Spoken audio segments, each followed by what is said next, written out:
Hi, my name is Cherie Yanek. I'm Churchill Librarian, and today we are reading The Library Lion, written by Knudsen and illustrated by Kevin Hawkes.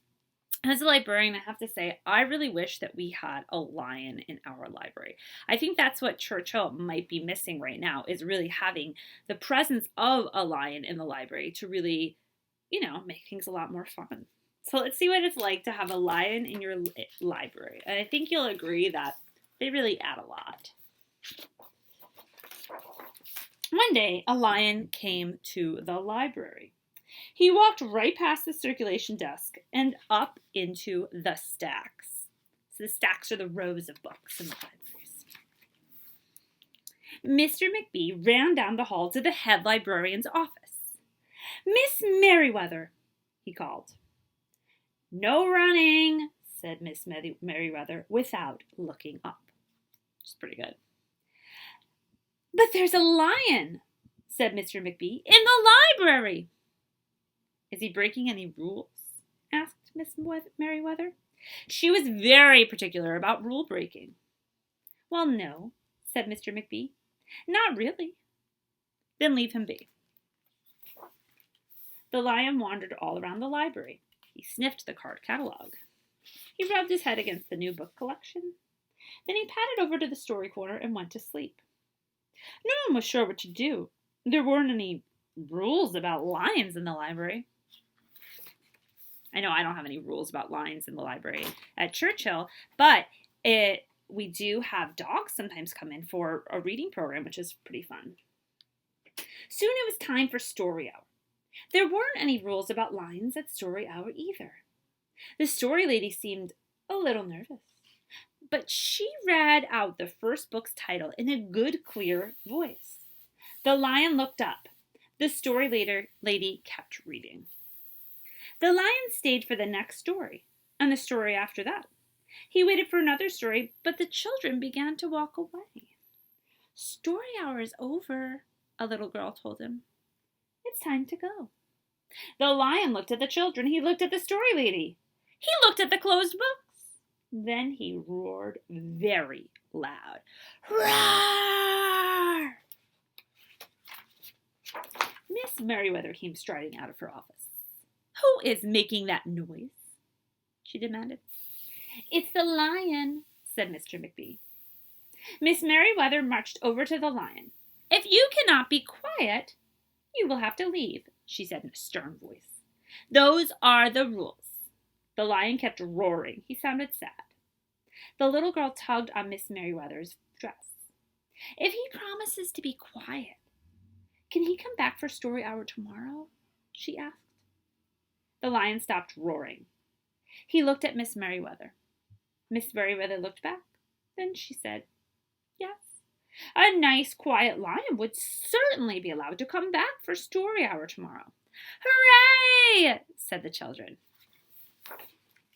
The next day the lion came back. "You are early," said Miss Merriweather. "Story hour is not until 3:00. The lion did not budge. "Very well," said Miss Merriweather. "You might as well make yourself useful." She sent him off to dust the encyclopedia until it was time for story hour. The next day the lion came early again. This time Miss Merriweather asked him to lick all the envelopes for the overdue notices. It's a lot of envelopes. He's got a big tongue, though, so it makes it easier. Soon the lion began doing things without being asked. He dusted the encyclopedias. He licked the envelopes. He let small children stand on his back to reach books on the highest shelves. Then he curled up in the story corner to wait for story hour to begin. At first, the people in the library were nervous about the lion, but soon they got used to having him around. In fact, he seemed very well suited for the library. His big feet were quiet on the library floor. He made a comfy backrest for the children at story hour, and he never roared in the library anymore. "What a helpful lion," people said. They patted his soft head as he walked by. How did we ever get along without him? Mr. McBee scowled when he heard that. They had always gotten along fine before that.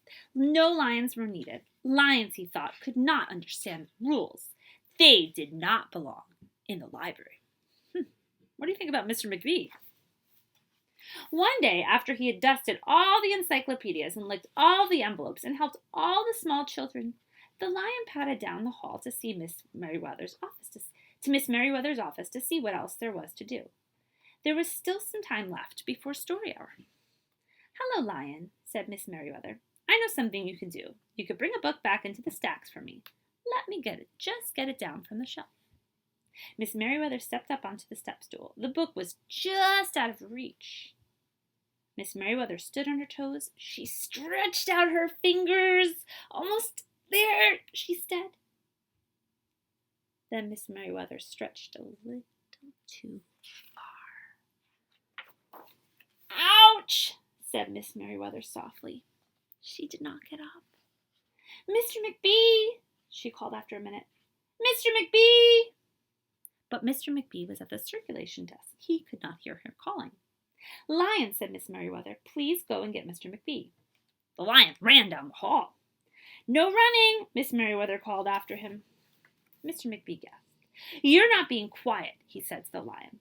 "You're breaking the rules." Mr. McBee walked down the hall as fast as he could. The lion did not follow him. He had broken the rules. He knew what that meant. He hung his head and walked towards the doors. Mr. McBee did not notice. "Miss Merriweather!" he called as he walked. "Miss Merriweather, the lion broke the rules. The lion broke the rules." Do you think it was a good idea that the lion broke the rules? I think maybe you needed to, right? She hurt herself. He burst into Miss Merriweather's office, but she was not in her chair. "Miss Merriweather," he called. "Sometimes," said Miss Merriweather from the floor behind her desk, "there is a good reason to break the rules, even in the library. No, please go call a doctor. I think I've broken my arm." Mr. McBee ran to call a doctor. "No running," Miss Merriweather called after him. The next day things were back to normal, almost. Miss Merriweather's left arm was in a cast. The doctor told him not to work too hard. "I will let my lion help me," Miss Merriweather thought. But the lion did not come to the library that morning. At 3 o'clock, Miss Merriweather walked over to the story corner. The story lady was just beginning a story for the children. But the lion was not there. People in the library kept looking up from their books and computer screens, hoping they would see a familiar, furry face. But the lion did not come that day. The lion did not come the next day either, or the day after that. Poor lion, right? He said, you can be here as long as you don't break the rules, and Mr. McBee caught him breaking a rule. But sometimes we need to break a rule, right? One evening, Mr. McBee stopped by Miss Merriweather's office on his way out. "Can I do anything for you before I go, Miss Merriweather?" he asked her. "No, thank you, said Miss Merriweather. She was looking out the window. Her voice was very quiet, even for the library. Mr. McBee frowned as he walked away. He thought there was possibly something he could do for Miss Merriweather after all. Mr. McBee left the library, but he did not go home. He walked around the neighborhood. He looked under cars. He looked behind bushes. He looked in backyards and trash cans and tree houses. Finally, he circled all the way back to the library. The lion was sitting outside looking in through the glass doors. "Hello, Lion," said Mr. McBee. The lion did not turn around. "I thought you might like to know," said Mr. McBee, "that there's a new rule in the library. No roaring allowed! Unless you have a very good reason. Say, if you're trying to help a friend who's been hurt, for example." The lion's ears twitched. He turned around, but Mr. McBee was already walking away. The next day, Mr. McBee walked down the hall to Miss Merriweather's office. "What is it, Mr. McBee?" asked Miss Merriweather in her new sad, quiet voice. "I thought you might like to know," said Mr. McBee, "that there's a lion in the library." Miss Merriweather jumped up from her chair and ran down the hall. Mr. McBee smiled. "No running," he called after her. Miss Merriweather didn't listen. Sometimes there was a good reason to break the rules, even in the library. So, I hope you love this book. I absolutely love this book. And I wish we had a lion in our library. But thank you so much for listening. Keep on reading.